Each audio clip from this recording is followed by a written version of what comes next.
राजकारण करतात त्या राजकारण त्या मोर्चामध्ये दाखवून दिलेलं आहे। दरम्यान मराठीच्या मुद्द्यावरून मीरा रोडमध्ये निघालेल्या मोर्चाबाबत शिंदेंच्या शिवसेनेमध्ये सकाळच्या सत्रात मतमतांतर पाहायला मिळाली। पोलिसांनी मोर्चाला परवानगी नाकारल्यासंदर्भात गृहराज्यमंत्री योगेश कदम स्पष्टीकरण देताना दिसले, तर मराठी माणसांच्या मोर्चाला परवानगी का नाही असा जाब प्रताप सरनाईक यांनी विचारला।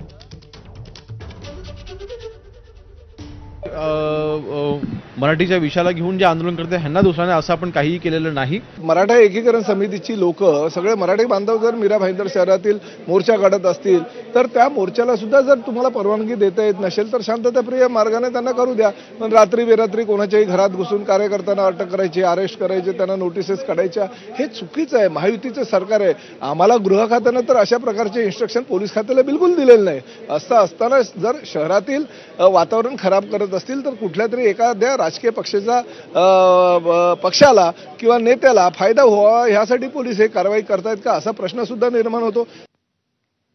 दरम्यान पोलीस प्रशासनावर दबाव असल्याचा आरोप मनसेचे नेते अविनाश जाधव यांनी केला।